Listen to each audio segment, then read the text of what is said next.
Welcome to the recorded training for What's New in Connect 9.1. In this training, we will talk briefly about the SAP Connect upgrade to version 9.1. Then we will cover what's new in version 9.1 and talk about some of the key new enhancements and capabilities. Finally, we will end the session today by letting you know where to get more information from the various resources that are available on the SAP Connect portal. SAP Connect is being upgraded from version 8.2 to version 9.1.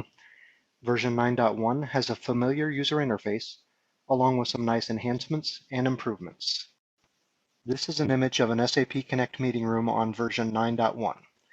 As you can see, the user interface in version 9.1 is very similar and will be quite familiar to previous users of version 8.2. A number of improvements have made version 9.1 more intuitive and user-friendly. Two of those improvements are some new options that are available for audio conference settings.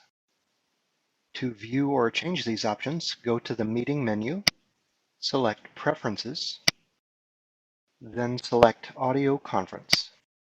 You can also get to the same audio conference options by going to the Audio menu and selecting Audio Conference Settings. Both options will take you to the same audio conference settings page. One improvement is that you now have the option to start the audio conference automatically so that you do not need to start it manually by selecting Start Meeting Audio from the Audio menu. To enable this option, check the box for Start Audio Conference Automatically with this meeting. Click the Done button to save. The change will not take effect immediately for the meeting you are in. However, it will be active the next time you start your meeting. You also have the ability in version 9.1 to choose which audio conference options are made available to your participants within the meeting room. If you would like all of your participants to use dial-in and do not want them to be presented with an option to use dial-out, uncheck the box for Provide Dial-Out option to participants. Conversely, if you would prefer for all of your participants to use dial-out and not be presented with a dial-in option with dial-in numbers and a participant passcode being provided, ensure the box is checked for Provide Dial-Out details to participants and uncheck the box for Provide Dial-In option to participants. Click the Done button to save your changes. It is important to note that the host of the meeting will still be presented with both dial-in and dial-out options. Changing the dial-in and dial-out options will only affect the options that are presented to the participants in the meeting room. The host will still have both options available. Also, please note that the dial-in and dial-out settings cannot be modified while the audio conference is in progress. If your audio conference has been started and you would like to change these settings, you must first stop the audio conference by selecting Stop Meeting Audio from the Audio menu. Anyone who is connected to the audio conference will be disconnected when Stop Meeting Audio is selected, so it would be best to change the settings for dial-in and dial-out options at a time when no one is on the line. Version 9.1 also has an active speakers indicator, which is located directly above the hosts in the attendees pod. I've highlighted the active speakers indicator in yellow. Here we see that George Bach is now speaking, and now Christopher Robbins is speaking. The active speakers indicator can be helpful to identify who is speaking in a meeting with a large amount of participants when you cannot see the entire list of attendees at once and determine who is speaking based on the telephone handset icon next to their name.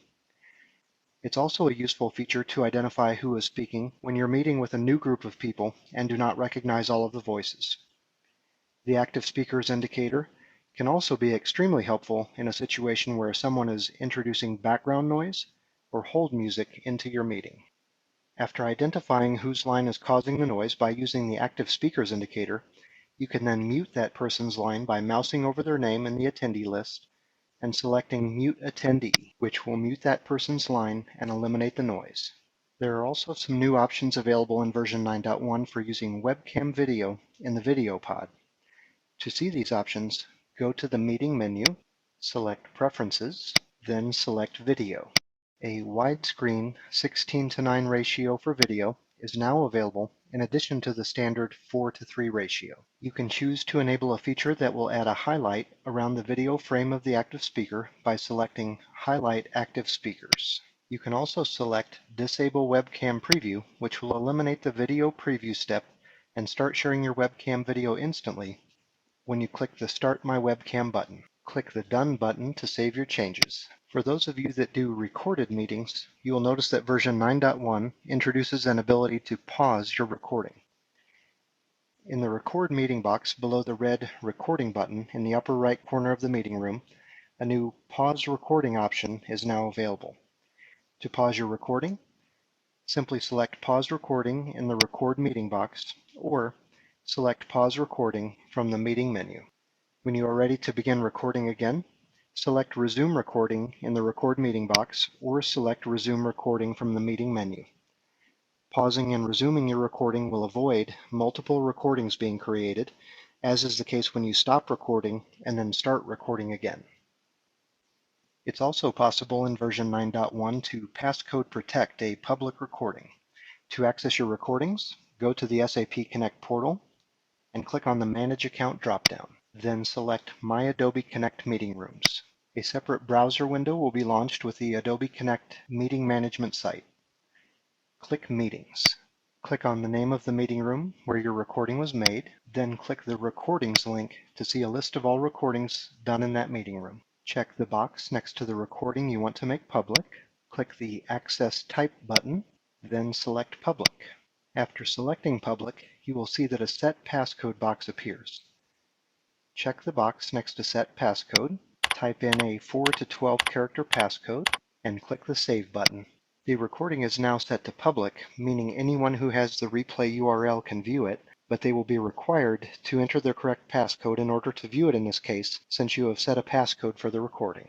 Last but not least, for what's new in Connect 9.1, there are two subtle changes on the recording page.